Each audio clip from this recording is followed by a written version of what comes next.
What is up, guys? It's your boy Jim Rat. We're coming at you live today, 11:01, pretty much 11 on the dot. Let me know how my audio is right off the bat, please. And thank you. We have a big one. Excuse me. I'm a little excited because I've been having so much fun, so I got to chill. But we're having Gene on, and I'm actually going to ask him the questions I know a lot of people would want me to ask him, and then like a couple little GRC normal people questions. And I think the conversation is going to be really good because there's like real life stuff that's happening in my actual human life where I walk around, where I talk to people, where I meet people. Everyone's losing all their money again. Everyone's getting scammed. Relentless. Nobody can answer their phone. I started a business and then I had to realize like 2 days in that I had to get a brand new phone for the business because I can't answer anyone. And then I ask everyone. Everyone's getting 20 spam calls a day. Nobody has enough attention span to take care of what they need to take care of. It's coming to a point. I was tweeting about it all yesterday. Like my friends are calling me like, hey, I'm embarrassed. I got scammed and I need to have clarity. It's not like they want their money back. They got scammed. I want to talk about a little bit of that stuff while we kind of merge into this like Chia takeover. Because you know me, I like to be right at the beginning. And I think for normal guys, we're right at the beginning, but I have questions about that too, about Chia, about distribution, about how it all started when we weren't around. Questions other people would want to ask, but just so my mom thinks I'm doing a good job, let's be honest. Crypto Task Force Roundtable with Gene was insane. Absolutely insane. I felt like I was the only one on the internet, and I had 6,000 live on X. I've never seen anything like it. I was just watching it because I thought it was amazing. Gene literally did max aura farming and just just nailed his first speech. We're going to watch that real quick. Then I'm going to intro in Gene. Then we're getting straight into it, guys. I'm going to read all the chats. If you have good questions, I will read them. If you have weird questions, I will ignore them. All right. So let's go ahead and I'm going to switch right over to this and I'm going to pull myself down. We're going to let this play for just a minute here. So in this case, we're taking a security, we are tokenizing it and putting it on a blockchain. It is still a security. And I want us to be very clear about that. Because it is still a security, it requires certain controls to be put in place. Things like AML, potential transfer restrictions, certain requirements about holders and their accreditation status. And what's great about using blockchain technology is we can layer that with a smart contract, which is written and administered by a transfer agent, let's say, or I love this term that has been being used, a tokenization agent, in order to create these controls that eliminate a lot of the risks that are intended on using just a pure permissionless blockchain. And so what do I mean by that? Well, one of the big fears with digital assets are that you lose the keys. And what do? The asset is gone. Well, by having a smart contract on top and a tokenization agent who can burn and remint those digital assets, that risk is mitigated. And similarly, if you have broken trades during transactions, or you have bad actors that try to steal the assets in some way, again, all of that can be remedied using this smart contract that sits atop. So importantly, I want to be very clear when we're talking about tokenized securities that we are not talking about the bearer assets of a lot of the kind of crypto native assets. We're talking about something that does have a lot of built-in controls specific to the technology and because of this technology that we're using. Thank you.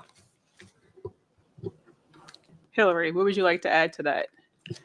Well, I agree that it's a desire for efficient security regulated by the SEC, I think have already been digital in some form or other for a long time. There are assets that aren't digital, and there's a lot of talk about real world tokenization, but the challenge there isn't the technology. It's sort of reconciling the fact that you have one record of ownership and then physical assets that are out there moving in the real world, and how do you get those to match up? It's not a technology problem. It's a real challenge, but it's not one that I think tokenization really speaks to. So where I sort of see it the discussion about efficiencies is sort of in two prongs. There's this sense that the public permissionless blockchain can bring efficiencies, and this sense that the composability and programmability brings efficiencies. And I want to note that they don't have to go together. Smart contracts predate blockchain technology. They can work with any kind of database or ledger. And I think that that's something to really focus on, given that the public permissionless blockchains themselves are inherently less efficient than more centralized alternatives. They have to be, otherwise it would be too easy for a sort of a bad guy, if you will, to take over the ledger. So I think it makes sense to really focus on experimentation with the programmability and composability on a more traditional type of ledger rather than the blockchain. And in fact, that's what we're seeing a lot around the world. So the Financial Conduct Authority in the UK does a lot of pilot programming with tokenization on permissioned ledgers. There's been a lot of experimentation by the Bank for International Settlements in that regard as well.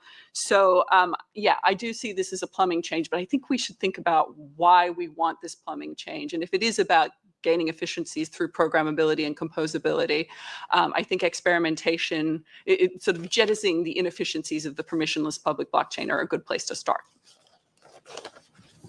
Gene, you want to respond to that? One man's inefficiency is the other man's opportunity. I think it's both a digital asset and a technology. And one of the things we're doing with Bermuda Capital, a joint venture of ourselves and some ex-folks from Credit Suisse First Boston, is actually taking blue chip stocks and pulling them apart into their dividend component and everything else, and trading those separately both on the Chia blockchain and the New York Stock Exchange.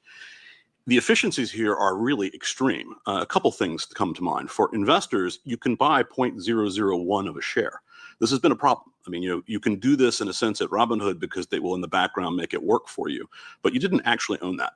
And some of us have remembered 2008 and remember it was not a nice time to necessarily have to trust your broker or your clearing agency. But the other piece is in administering this product, it's going to be really difficult on DTCC. When an underlying company issues a reverse stock split or a spin out, being able to not decimalize becomes a tremendous pain in the derriere when you're actually trying to go and run one of these sorts of funds.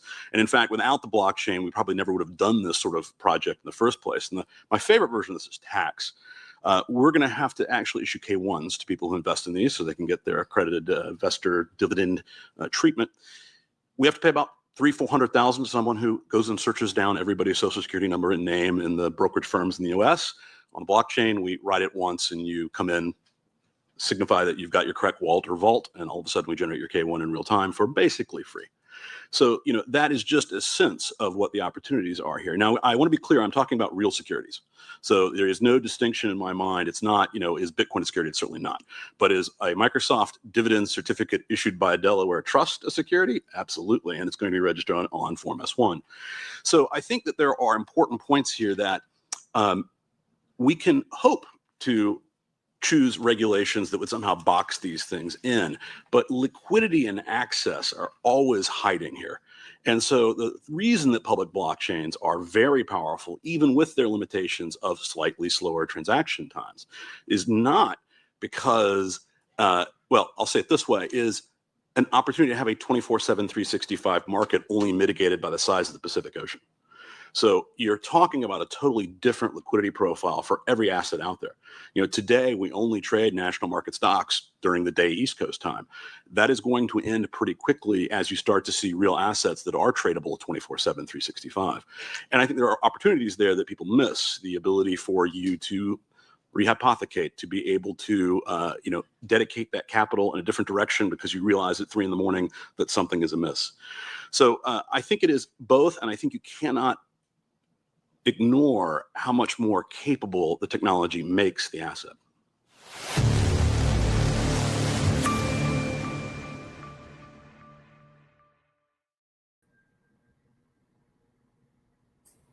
Good morning, Gene. Morning. How are you doing? Doing good up here in Toronto for Consensus and the Chia meetup, and end of the event kind of day. You travel like a lot, don't you? I do. You're a mover. Unfortunately, I earn my status in the airline. I bet you've done more airline miles in 1 week than I've ever done in my life. I bet. I've had a few crazy trips. We were talking about this with one of the partners from Bermuda last night, and it's like, okay, how many hotel rooms before you can't remember which hotel room you're in? And for me, it's 3. Like that 4th one, I have to like take a photo. Yeah, but just think about how trained you are to make a move at any moment, which is so great. Like your brain is so wired to be like, oh, there's an opportunity here, there, and I need to get there when. Oh, I'm used to that. So you're not like to do what we do, you do have to be like, hey, I need to be in DC tomorrow. Here I go. Yeah. I want to ask you quick. I want to be kind of quick about your actual story, but I want to get this straight. Like I kind of started my channel again. I've been covering Chia for a long time.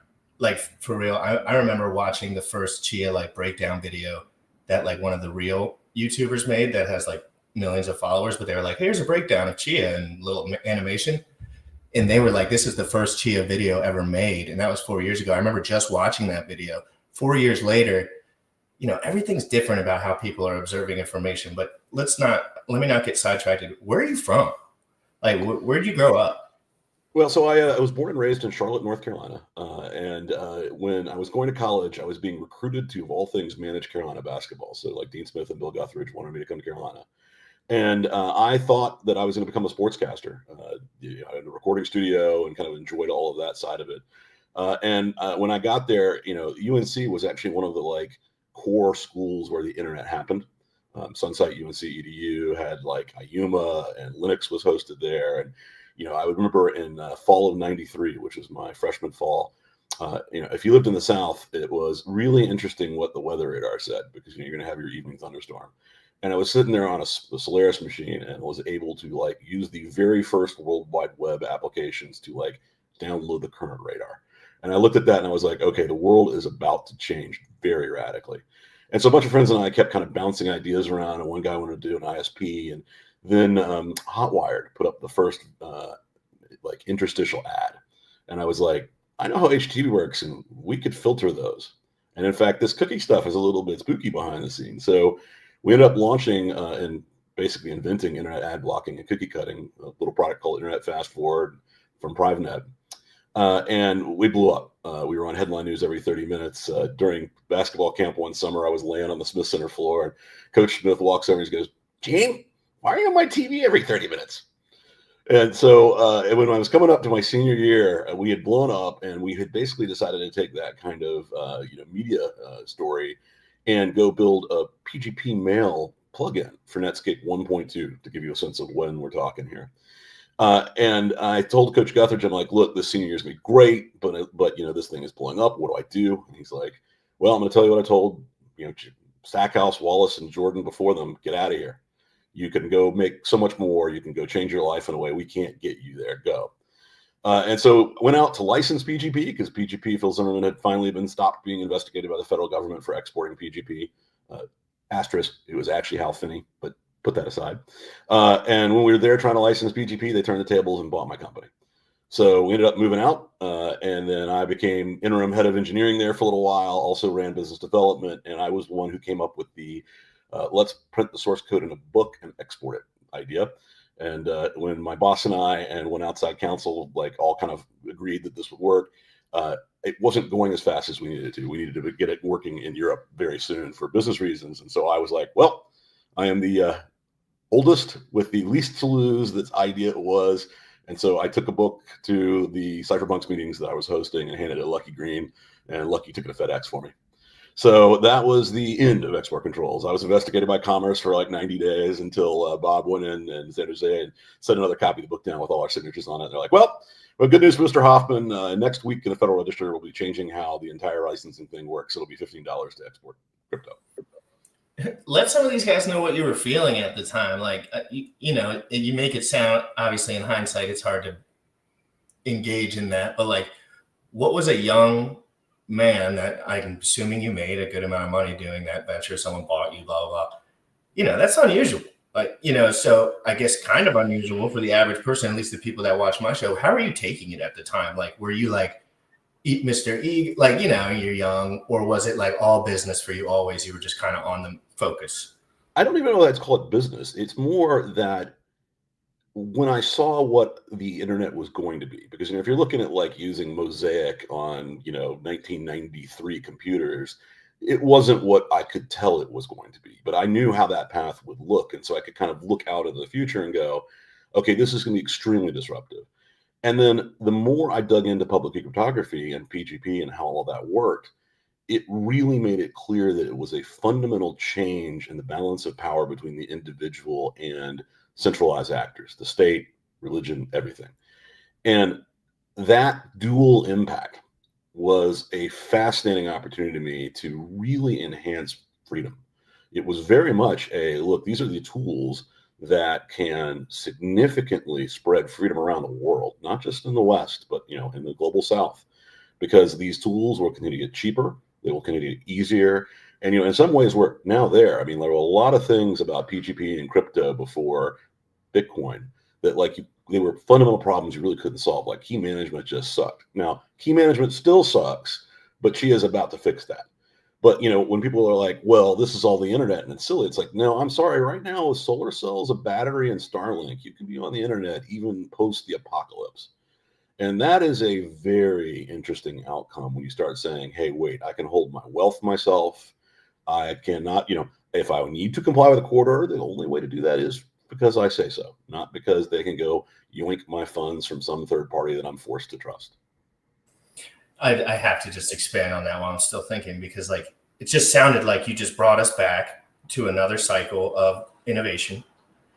And I'm 31 years old. I was born in 1994. So you were kind of mentioning the year before that you were in college. But I could see the same thing right now. Like if someone had a gun to my head and they say, write what the future looks like for streaming, I feel like I could get close. Yeah.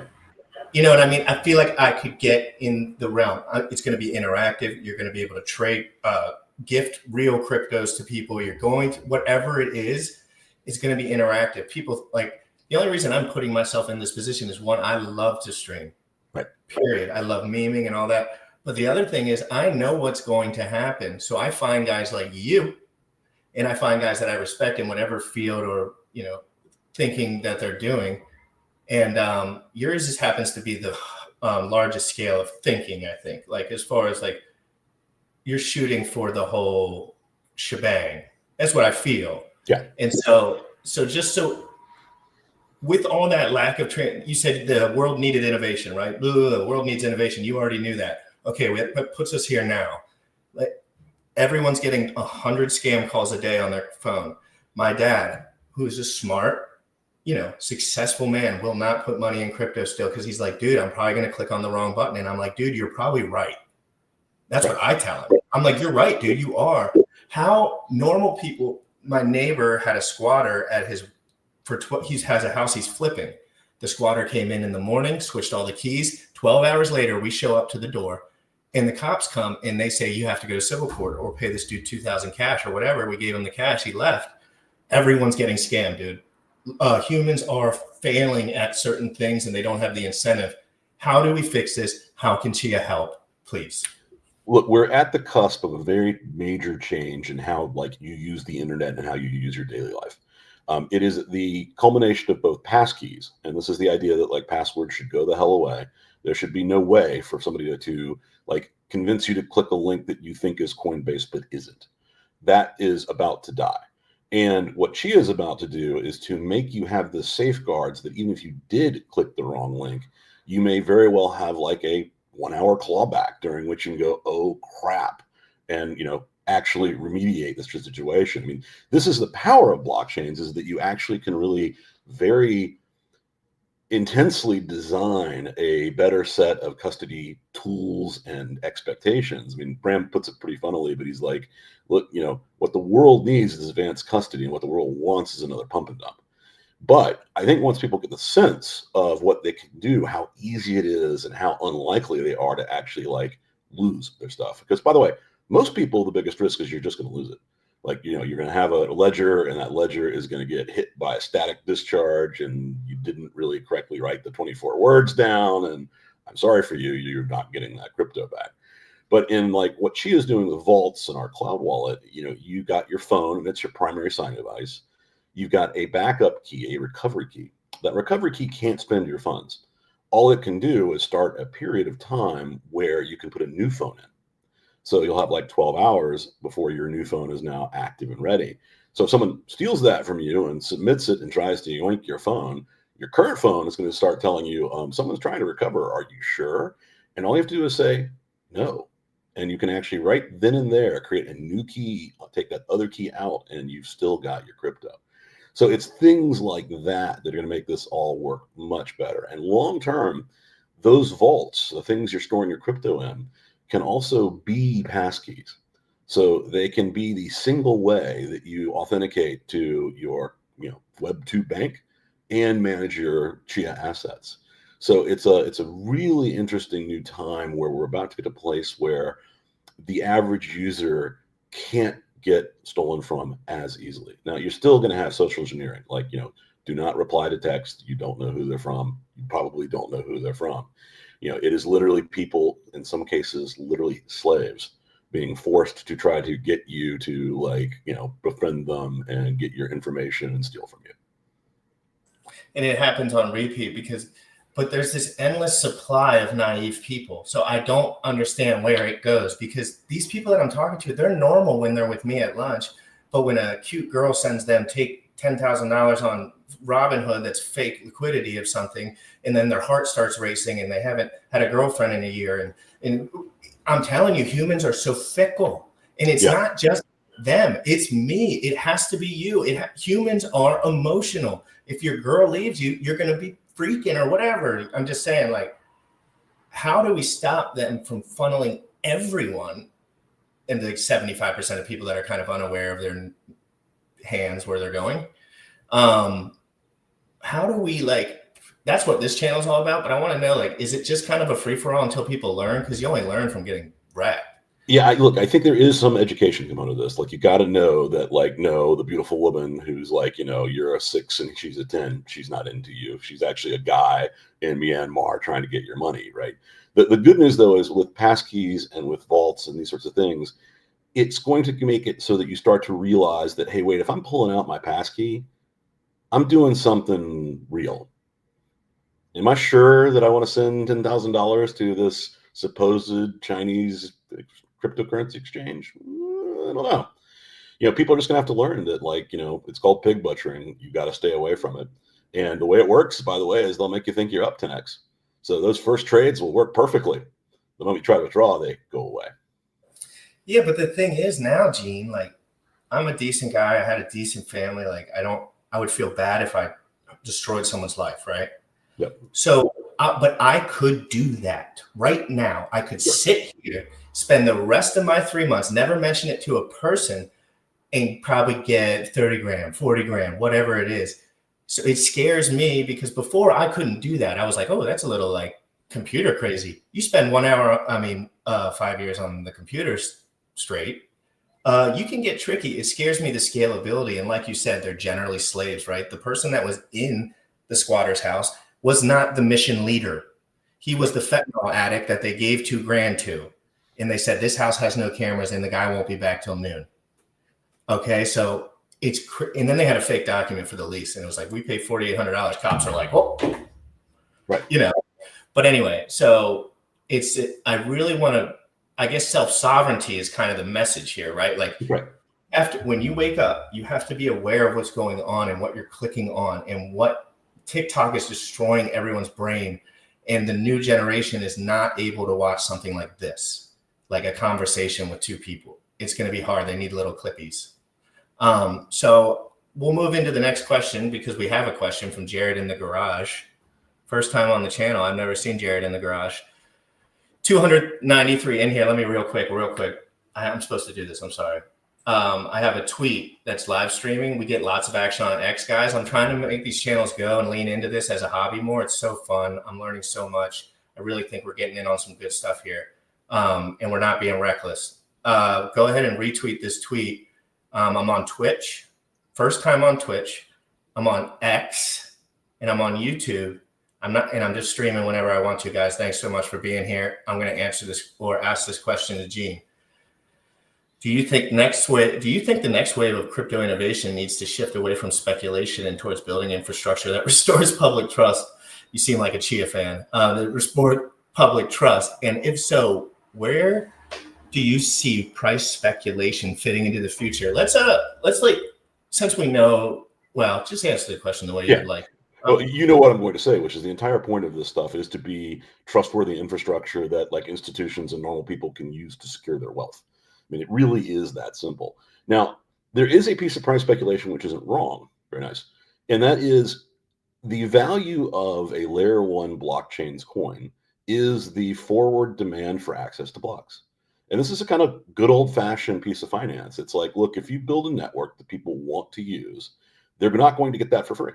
And in fact, the thing that is scarce in blockchains is total block space. Now, over time, that can grow. So it's not like you're going to be stuck with, even today, we're kind of a 30 TPS chain without payment channels. With payment channels, we're kind of an unlimited speed chain. But the point being that, when you're settling $50 million worth of Microsoft dividend certificate, you're not going to have a problem paying $10 to settle it. It's that you're not going to buy coffee with a layer one blockchain because, it's a $7 cup of coffee, paying $10 in fees doesn't make much sense. But having like $100 worth of USDC or XCH in a payment channel that works like Lightning, but a hell of a lot better on Chia, means that you are going to buy coffee with that Lightning channel. And then Starbucks every couple hours is going to take $50 million worth of coffee and settle it on layer one into their custody solution. So, this really is taking the promise of Bitcoin and some of the promises of Ethereum and delivering on them in a way that works for institutions and governments and mom and pop and the dude in Brazil who can't get a bank account. It's so fun to watch you. What are all the problems with Bitcoin? We all know the list, right? What's all the problems with Ethereum that people that are using their frontal lobe are looking at? And you're like, why don't you obviously have the ability with your team, right? So that's like the number one hardest part of the entire thing. Look, not everybody has a Bram. Let's be very clear. Bram looked at this and went, Bitcoin's almost right, but it's got these two issues that really must be dealt with. And then Ethereum shows you the demand for really bad smart contracts. And so what if we made really good smart contracts? So, that was very much where Chia came from. It was that realization that, Bitcoin was onto something. You had to take what Bitcoin had done and not go backwards. So like proof of stake is going backwards. Proof of space and time is the first new non-quantum consensus ever. And, it really solves can everyone farm? Can you, farm on your phone, which is going to be even better with the new plot format that's coming out here in a day or two. Yeah, right. I mean, you legitimately can use the spare space on your mobile phone to be a farmer on the Chia network. Everyone in Nicaragua, and it's a third world country, every human there has a fully engaged cell phone. That's right. And once you have a fully engaged cell phone, you can use it. You can also start doing things like use your cell phone and link your data and grab some old hardware. I mean, there are people in Africa when we launched who were grabbing dumpster diving for hard drives and PCs, and they were making Chia with them. And, talk about a great answer all the way around. But once you approach this and you think about smart contracts and you realize what we're talking about, because what we're talking about is battles between nation states. Ultimately, when smart contracts start moving the types of money that we're all talking about, the quadrillions of stocks and bonds and everything else, I think North Korea was real interested in those flows. But I also think the CIA and the NSA want to make sure that American companies don't get screwed. And so if you're talking about that being the competitive environment for which smart contracting works in, you have to take a very different tact. It has to be security first. It has to be verifiability first. And that's not as easy for developers. Now, people are always like, well, why are you, being mean about developers? I'm like, look, if I'm going to move $1 trillion, I kind of want the best developers on the planet to have written the thing that moves $1 trillion. Let's just say it that way. And I think people don't realize what it's like to be pushing a business and being that this is your baby. I mean, you would probably take a bullet, center mass for this. And I know that because I know guys like you. I grew up I was lucky enough to grow up in an affluent area. And I didn't know that at the time necessarily, but I was friends with a lot of people were very good at networking and were very business oriented and were very passion oriented. And they did exactly what they wanted. And that's when I'm going to bring a little twist to the conversation and ask you what your take on free will as a human being, right? Because I have no idea where you're going to go with this. I don't know if it's this way or that way, but do you think humans are really in control of what's going on with their own bodies? Do you think you have 100% control over yourself? So I'm going to answer your question in two different ways. I think the body question is a harder question. I think we are all not good enough at understanding how our body influences our emotions. And, like I have personally spent a lot of time trying to make sure that when I'm not feeling great, I ask myself questions about my body. And often it's like, oh, wait, that hurts. I probably should take some ibuprofen and I will feel better.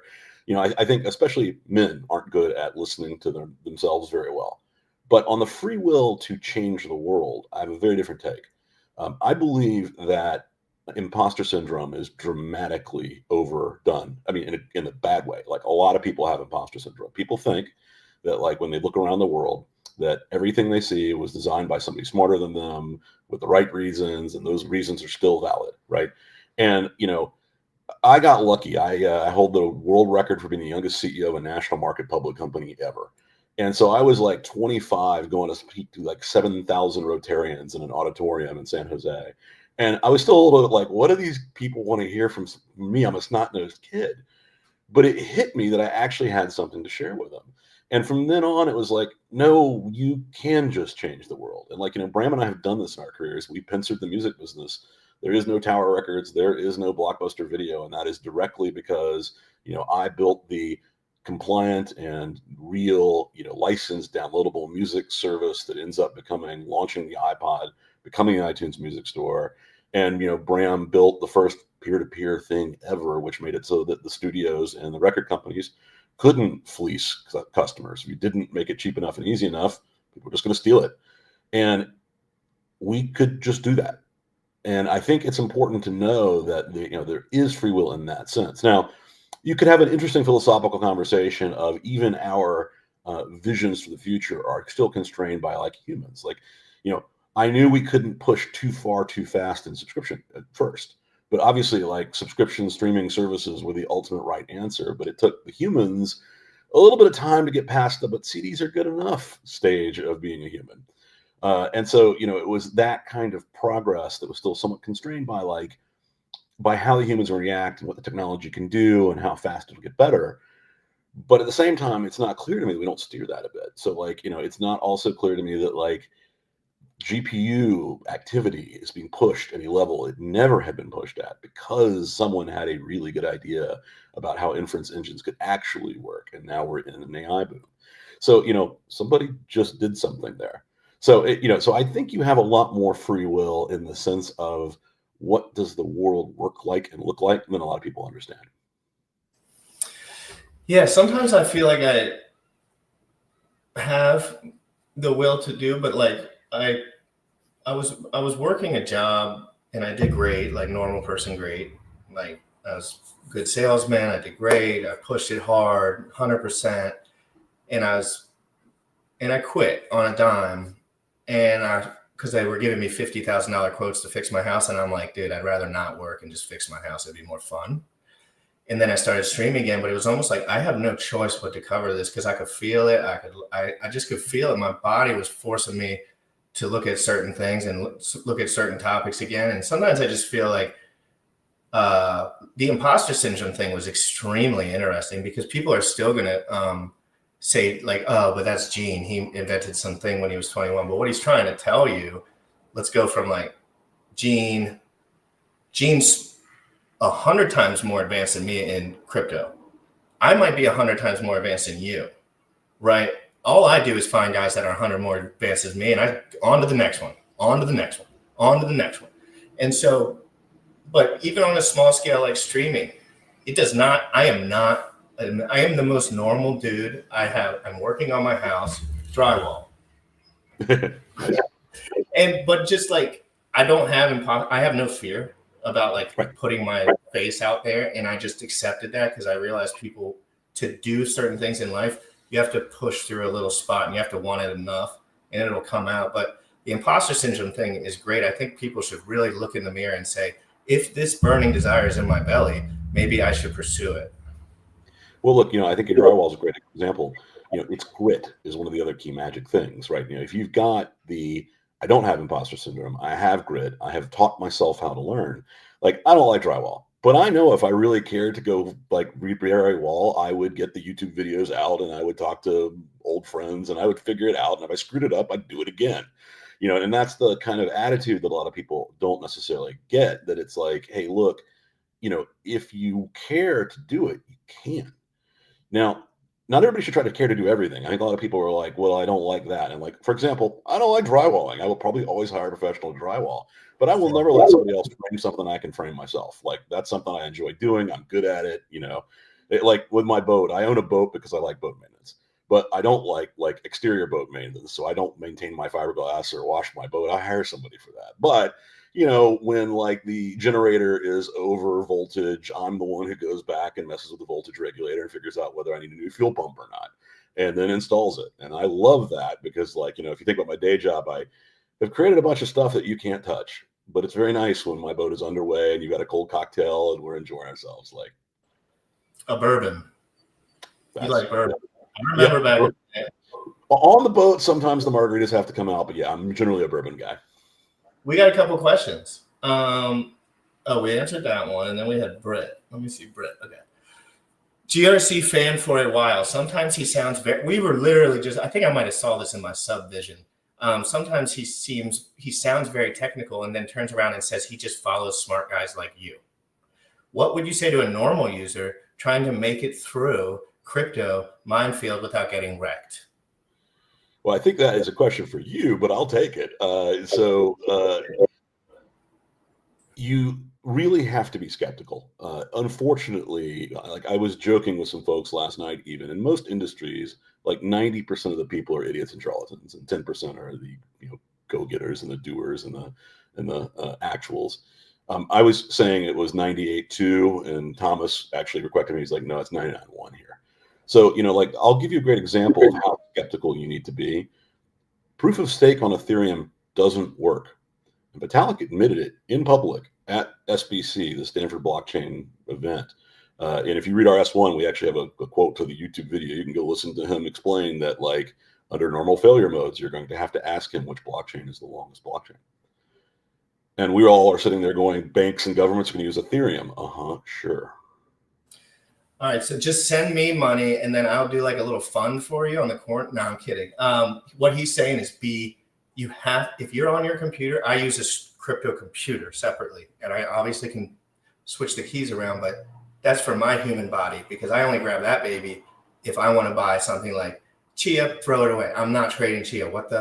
No, I'm not. I'm buying it, and I'm putting it away. Personally, I only bought once. But I forgot a little bit about what you were saying, but we kind of went talking about making it through the journey. Oh, you're not going to make it, Brett. I can tell by your face. I can tell by the normal smile you have and the beautiful hair. Like, stay off the keys and ask and keep researching a little bit more, feel comfortable. Don't use Coinbase. We used to say use Coinbase. We don't do that anymore. I would never, ever, ever put anything anywhere near that, by the way, period. End of story. But Coinbase is great for on-ramp and off-ramp, but like, don't leave it there. It's not great for an on-ramp, dude. They'll spam you for the next 6 years if you do an account. Why is that great? Yep. It's not great. It's horrible. It's actually scary, and like you have to be in fear 24/7. One of the funniest parts about all this is the point behind crypto is we don't need central intermediaries like centralized exchanges. Like, we're getting to a place where you can skip them, and that's what it should be. All right, we had a question from your boy Cooks. I call him Cooks. I think that's Cookies.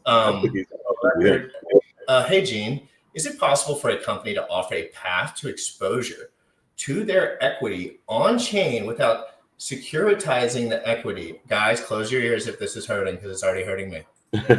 So yes and no. So the yes is that I actually think what we're going to be doing by using blue chip stocks at Bermuda to trade on chain is really making it clear that there's a pathway to using the Chia blockchain as a premier market for securities, period.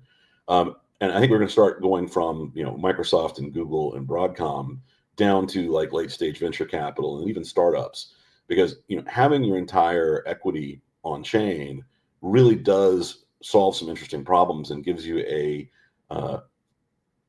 interesting path to like get liquidity. You can do your initial offerings to accrediteds or Reg D. Then as you grow and as you succeed, you can start like going public baby style, but you're on a public blockchain, so people can actually trade your equity. So, I mean, you still have to tokenize it. But tokenizing is a dangerous word. Tokenizing for like the layman is, hey, I'm putting my stock on chain. And like in the Bermuda example, in that sense, you're owning tokenized stock. But a lot of people think tokenization is some dude behind the curtain is going to stuff some stock in one place and then issue a coin. And like in the Bermuda example, there is no other stock when you own stock on the Chia blockchain. You own the cryptographic certificate. That's insane. Stock. That's so insane to think about as someone who's never even had a stock before other than in work accounts for like retirement. Yep. I've only purchased crypto ever. It's so insane for me to think, because I have friends obviously that are not into crypto. They're into regular stocks. They work for T. Rowe Price. They work for this, that, and the other. And if I could buy those stocks on my account the way I am sitting right now, the way that I do it for other stuff, I would be having such an interesting financial experience in the next 5 years. I would have more versatility. I would be able to have 100 units of Tesla stock. I would be able to, I can still have that technically, but I don't want to go through the different mental space of learning that sector and then going down there. So incredible. But you started off with a bang, and we kind of have to reverse. I want you to give me your hot take right now. I'm going to clip this. I'm going to put it into everyone. Clip this. I already know what your take is, but I'm asking you. Can you tell me for real? We're price speculation junkies over here. I have high risk tolerance. I'm a young man. I like to have some fun. Okay. I tell everyone do it with a really small amount of your net worth, so it can be fun. Right. What do you think about Ethereum? What do you think about everyone speculating? Okay, BTC ETH ratio. You know all this stuff. Not even as the layer one part yet, but is there? Well, no. I want to know what's the problems with Ethereum and why do you think it'll fail eventually? So there are a couple problems with Ethereum. One is proof of stake isn't secure. So if you got enough money, you can basically stall Ethereum. And stalling Ethereum as a hedge fund is a really interesting idea, because if you do have, say, tokenized equity and non-tokenized equity, you can make it so that you trap a tremendous number of shareholders on the chain while you trade it independently and make a killing because they're not able to sell. So it's things like that that are extremely scary. And look, the North Koreans steal $1 billion worth of funds every year. Which bank CIO wants to go to Jamie Dimon and say, the North Koreans got $50 million of bank money? Do you think you have a job? I don't think you have a job. And that's just not okay. You're talking about liquidity nuance right there, like within DeFi, which I know a lot about. I provide a lot of liquidity. I totally understand the field that you're talking about. What he's basically saying, guys, is those little coins that have like 11K volume that sometimes we just look at and laugh at, and like, it's like 5K on each side, a little meme coin or something. If a guy like me has we're doing a small scale here. If a guy like me has all of the liquidity and it's a very small portion of my ETH bag on the other side of the liquidity, I can pull it all at once. And then you're trapped. It's and you've seen it. You kind of know if you've been playing around with this stuff, but it's very easy to do. I could put right now, I could say I'm dropping the GRC token today. Guys, I'll see you at midnight. It's going to get insane. And what I would do is fix the supply to my account so that at the distribution I can control, whether it's just a little at a time. And then I would nuke all your $500 each or $200 each or whatever. Nuke it at the end of the night. Everyone will forget about it in a week. This can happen on repeat forever and probably with bots. Is that kind of what you're saying? Yeah, but it can get much worse. So one of the problems with proof of stake is I was talking to one of the largest hedge funds in the United States, and you've heard of them. And we were talking about proof of stake. And look, you can still do a long range attack because you guys can borrow $1 trillion overnight and like stake $1 trillion worth, wait 24 hours, unstake, and then go back to when you borrowed that funds and go create an entirely competitive Ethereum fork that actually has better stake at the end, where all of a sudden you've got $1 trillion. And when you're playing with that kind of money, and I'll pause, and they went, I don't think we can borrow that much. And I just waited. And they're like, oh, we can call Tommy. Yeah, okay, you're right. We can borrow $1 trillion overnight. That's what the future of finance looks like. Those are the people you're up against in a player versus player mode. And so if your consensus mechanism has $1 trillion, by the way, probably legally exploitable problems, you're in GMI. That's a huge point you just made at the end, the legally part, because what is business all about now? Legal loopholes. Right. Everything's a loophole.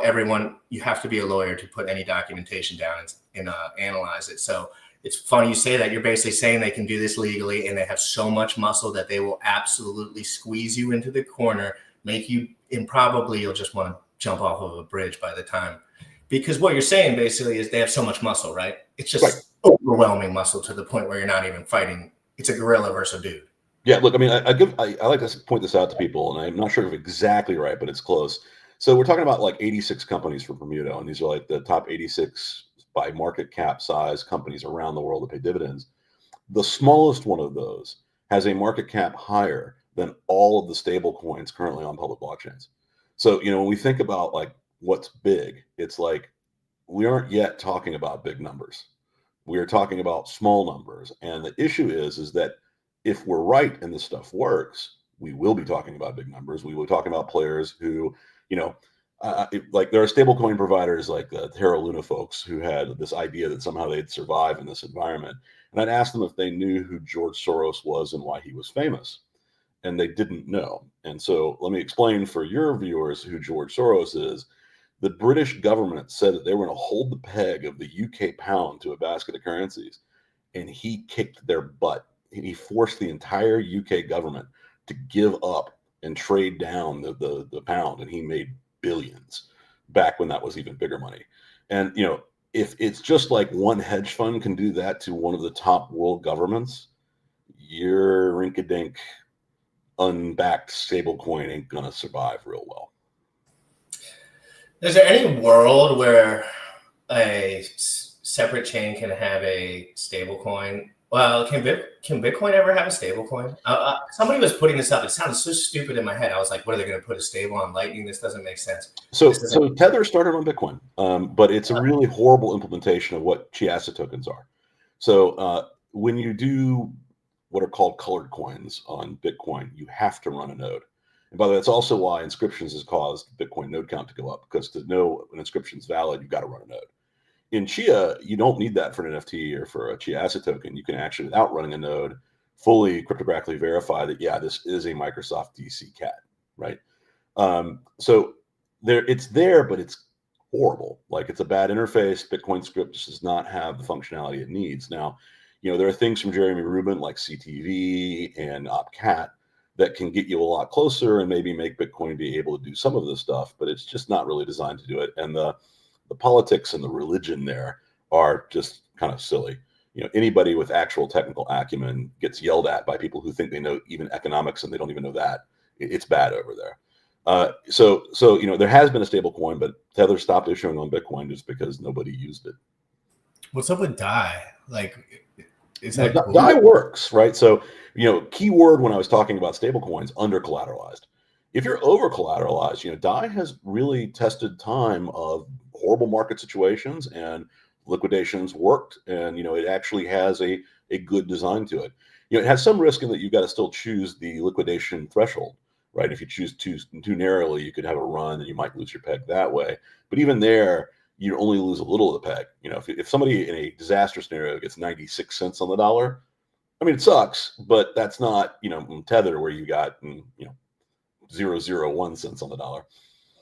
I watched Terra Luna crash live. Literally, I watched the God. I watched we were live. Me and Sam Stoll. Terra Luna went down. Anyone with a brain kind of knew that was going to happen somehow, or something was going on, or everything started crashing. I'm hoping that we're still moving up in the market cycle as far as like more people are coming into crypto and like more money, however that looks. There was another question I should ask. This is a great. Let me actually look at the chat. I totally ignored them. I've been absolutely. This is amazing, and the clips will be everywhere, so you won't have to look. Can you explain current distribution? That's a tough question. All right. Hey, Gene. ETH. Most of my people are ETH. Like, they just have ETH. ETH XCH swaps aren't easy yet. I'm holding off. But the price chart looks weird. Was there a split or something? Now, I think that's actually a decent question, because I was in Chia 2 years ago. Mm-hmm. I was not in Chia. I was talking with Chia people, basically. I didn't have enough insight on it. I was worried about paying so much per unit as like a noob, just thinking like, luckily, what did I do? I said, I need to learn about this and I'll buy later, and whatever happens, happens, right? but I was always worried about distribution. And that brings us up a huge topic in crypto that I want you to dive into as well as answer the question. How did Chia start as far as like coins per miner, per how many people, like what did the beginning little origin look like with the distribution of the token? Yep. So maybe some people can feel like you don't just hold 99% of the supply or whatever. Yeah. So look, on day one, we gave the company 21 million. But the issue is anybody who wants to understand our chart needs to click market cap. When you do, you will find that we have been quite steady as a market cap. And that is because during the first halving, the first 3 years of the network, we were giving out nearly 10,000 coins a day to farmers. You're getting 2 coins per block and 4,608 blocks per day. And that was incentivized to do exactly what it did, correct? Yeah, though we tried to keep a period where we didn't have transactions yet and we had farmers for like 3 months. And we were hoping to get enough coins that it wouldn't do what it did, which is hyper speculation drove it. You know, there were Chinese exchanges showing like $9,000 a coin. Now, those never were real. They were all IOUs, but there was still like a $1,600 start on that. But that was kind of dumb because it was the top inflation moment where we got nearly 8 million coins out over 3 years, right? And so now we're in our second halving, and so you're getting 4,608 coins per day. And the next halving is about a little under 2 years away. And so, you know, we expect, and you had to do this because, you know, we wanted to get it so that the farmers had nearly half of all the coins since inception, because Chia, unlike others, like Bitcoin, for very good security reasons, will continue to emit at least a quarter coin per block forever. And so slowly but surely, farmers will continue to take the majority of all the network over time. And that's the way we want it to be. Plus, the Chia pre-farm is designed, you know, to, well, save us from the fact that our financing fell through because of FTX. So we've been able to, you know, sell very small parts of it and continue to do things like build Permuto. And in fact, Permuto is about to make it so that we do not need to sell coins at all. Our revenue from the Permuto project will more than turn us profitable. And so, in fact, if anything, I think we're probably going to actually start maybe buying back a lot of the coins we were forced to sell at prices I didn't like. That said, you know, what our plan is once Chia itself is public, you can buy the equity on NYSE or NASDAQ. We're going to start returning that value to the public shareholder base. So like Bram and I don't own coins other than the ones we've ourselves bought, right? But we own equity in the company. And so the company is going to do things like sell Chia to buy stock back. So you'll see us, you know, go sell like $10 million worth of Chia, but buy $10 million worth of Chia Network equity back. And that's because it's better tax efficient. If it weren't for taxes, we'd actually just dividend it to you. So in other words, like, you know, we might pay every shareholder 1 Chia per quarter until we, you know, kind of distribute that out to the shareholder base ultimately. And that's still the plan. Is it safe to say some of the OG first 200-day Chia NFTs that are in my wallet that fans spammed me could one day be worth a lot of money? Well, I'm not going to speculate too much, but I can tell you that this is going to be the, like, well, I'll say it this way. Blockchains for high security, large dollar transactions are a winner take most business. And if you're interested in the lore and the collectibles of that winner take most, you can kind of extrapolate what's likely to happen. I would put my whole financial future away for the best collectibles / memes in my name for this subject, which would probably do the, you know, I love that we're all jumping into these brands. Like I can freely talk about Chia online, dude. Like no one has ever once said, Jim Rat, look at Chia. Never. I mean, other than like people, I join a chat, people are talking about it. I join this, ask a question. So this is 100% organic for me to get to this point. Just like every crypto I've ever talked about has been 100% organic. My experience, as I learned from getting destroyed 6 years ago to now, right? And I'm evolving my mindset, okay? So like, I don't care what anyone says, obviously, but you learn things. Like I'm so excited to learn from Gene everything about finance itself, the markets. I only know DeFi crypto, how to get 50x, and I'm good at it. I'm great at it, you know, but I don't want it. I don't want it. I want real. I want to help. I want to see what's move. I want to move the right things forward. So maybe one day we can all stop getting scammed. We have questions. I mean, and you just let me know. You give me a little heads up when you're ready to go in the little private chat there, but I'm just going to keep rolling if people are still chatting. Can you? Yeah, So we kind of, okay, cool. So we're going to move. Guys, we have 500 in here, 500 live, okay? go ahead and hit the like, hit the subscribe, retweet. We're going to spam through some of these questions. It's already been more than I could have ever asked for, so I'm already overflowed. We did explain current distribution. Obviously, rewatch that. Just know initial phases to get something going. It sounds like there was probably a huge reward, which there should have been, for people to spin up these, to start plotting and doing farming Chia. So, and then he said super speculation, which they probably didn't want. You know how the guys do. They just buy everything that has low supply, blah, blah, blah. Boom. Okay, now we're back at the rates, but here are market cap chart. Check out the market cap chart. Looks as healthy as any chart you could ever see, in crypto at least. All right, so we'll stop sharing that. Okay, so one second. I lost it. Hey, Gene, I'm a dum-dum. What is DID? So DID is a decentralized identifier. The idea is that you can create your own identity and be able to attest and prove that's you, and kind of like show ownership of NFTs, even ultimately someday like log into your email with it. Because basically, like, what Tangang does, for example, is that if you put your NFTs into your DID and you associate it with your DID, then they can see that you own like a Tang Bear. And so you can get your peel points because you have registered DID with their Discord. They can see your DID has assets that they're willing to pay you against. It's kind of like a driver's license or a passport, where you can selectively disclose like what's you and what's yours, but it also allows you to like privately disclose things. So, you can go to somebody and say, hey, I do own this, and I can prove it by signing it with a key that's associated with my DID. Yeah, so the way that I got into the Tangang Discord, this is how I learned this literal thing. They send you a teddy bear. They send it to my Chia main client wallet. It was a community bear or something, like an NFT, a specific one. And then I had to go Sage Wallet, upload DID to Sage Wallet, and then I like passed the little cookie phase thingy, and so I'm starting to move through it. Everything is starting to look good. But yes, DID was hard for me to figure out too. It's just kind of like but it's not confusing. Yeah, the idea is like, you got a passport number. Nobody cares about your passport number, but it is uniquely identifying for you. And so what the IDs are is like a passport number, but then you're able to say, see, look, I control these assets because I've, affiliated them, if you will, with my DID number. Gene, last question. Do you think Bitcoin will just stick around as a blue chip stock forever? Do you think Ethereum will actually lose value at some point, like in some dramatic event? Those are my two questions for you, and then I'm going to let you go. Yeah, so I think Bitcoin is very likely to survive for quite a long time. There are some real challenges about the 21 million supply cap and how security works after that. So I think that's the one risk to Bitcoin maintaining its status as kind of digital gold. But it's not a risk. It's not insurmountable. So I don't sort of look at that and go, hey, Bitcoin's going to zero. I don't think that at all. I think Ethereum goes the way of AOL.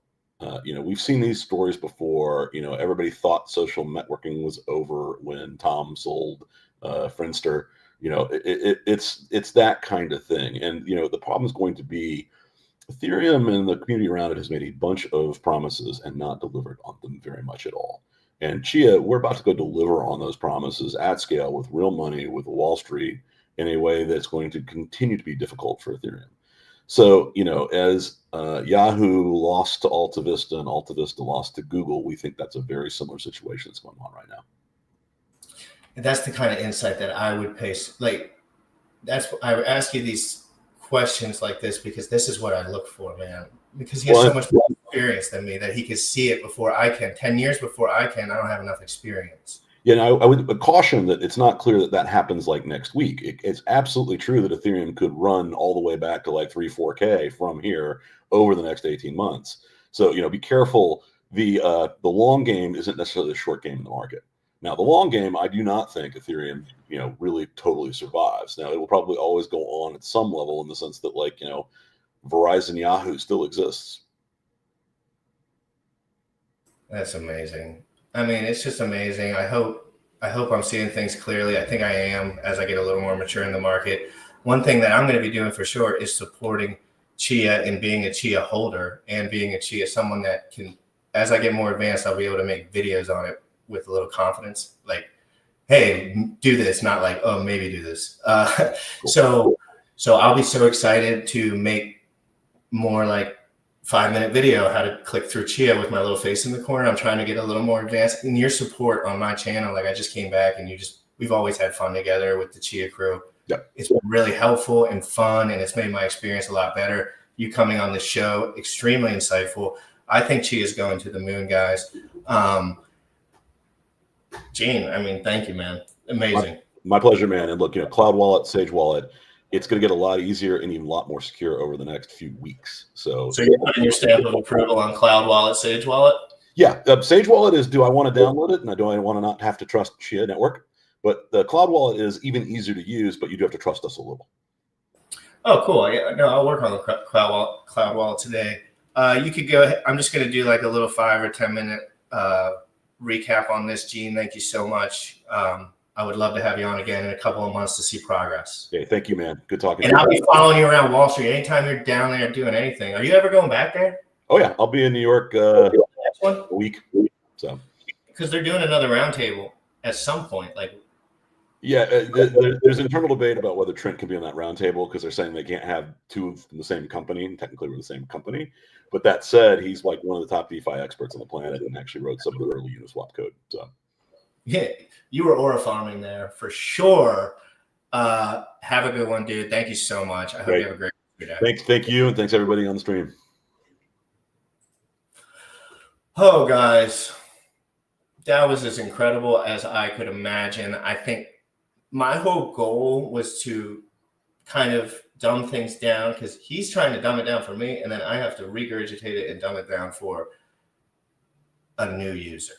I love new users. I love armies of new users. I think anyone that watches this stream would take a minimum punt play on XCH. I'll be covering how to be more interoperable with XCH as we go, as ETH users, as Pulse Chain users, as all these different layer 1 users. Cookies and Bullish are helping me. 9mm is helping me. The Tangang is helping me. We're learning how to get the rat interoperable as they build. I learn. We're having such a good time. Feel free to clip that and send it across the absolute globe. If you are not, I have to do this because this is my life. If you are not followed to my Jim Rat Crypto Twitter channel, you're missing out. And check this out. Seriously. Would you look at this? I found Jim Rat Crypto on YouTube, and I think I want to buy XCH, but he said it's hard. What's the best way for a noob? And what the F is PLS? That's basically what my whole entire channel is associated with. And that happened yesterday too with somebody. So we're onboarding people. We're getting the masses in. We're trying to keep it clean. Look at this meme. So anyway, I did 200 dips, 225 bench, and 40 reps and 100 pull-ups. It took me a full hour. Telling that chick. As of yesterday, normal people are paying the price for the traditional system failing. Every human you know is getting flooded with 100 spam calls a day, all which are scams, fake websites, phishing attempts, fraudulent investment schemes. They're all realities of the world. It's not just Coinbase, it's everywhere. Traditional system can't keep up and people are getting exploited. Crypto offers a potential solution, provides more transparency and control, and we all need to stay vigilant. Change is happening, but it's up to us to protect ourselves from the constant waves of frauds. That's me, freedom fighting a little bit. Our boy, Coinbase hacked. Guys, I'm live on Twitch. Now, I've never done Twitch. So if you are a Twitch user, where's that link? I think it's right here. Yeah. If you retweet this tweet, just pump it. It's the Twitch link. I need to get monetized on these things so I can, that's what you're supposed to do. You got to get monetized on them. You got to hit these certain metrics. I'll probably hit both YouTube's and Twitter's.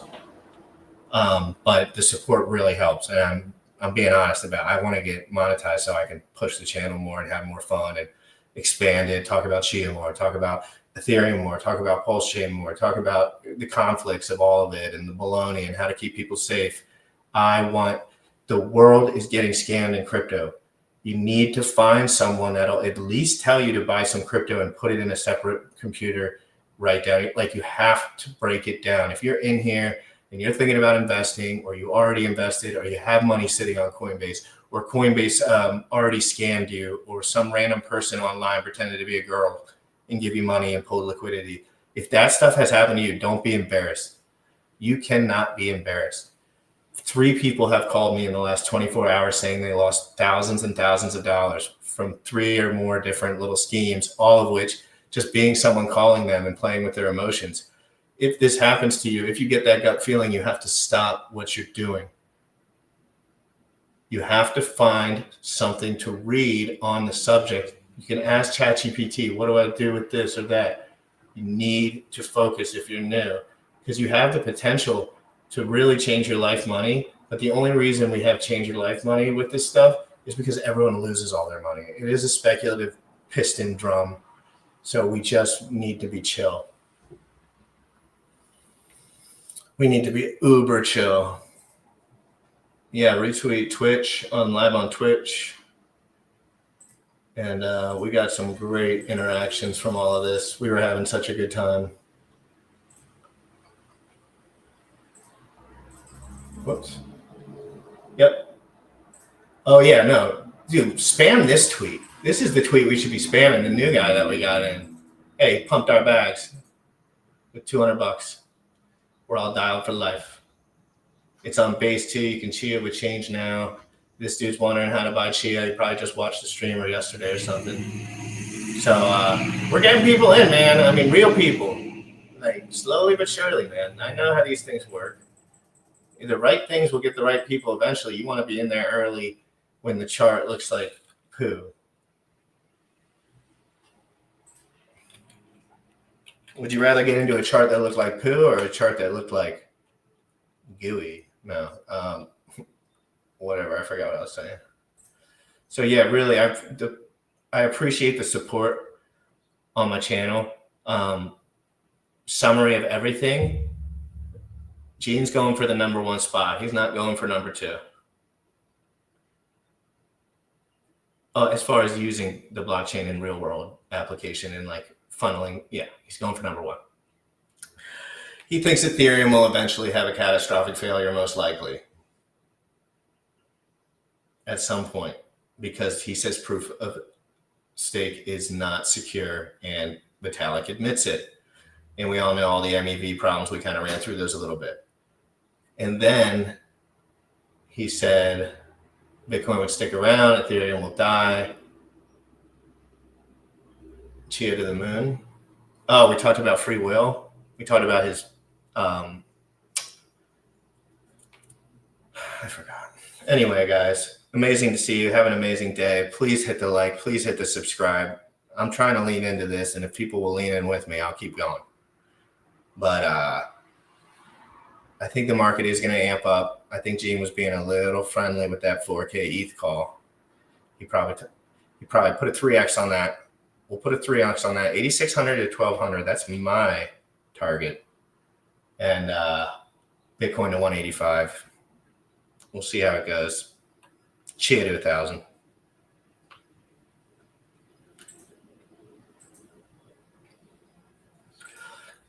Have an amazing day. Like, subscribe, YouTube, X, Twitch. We're taking actual energy in doing this. Love you guys. Please talk to you soon.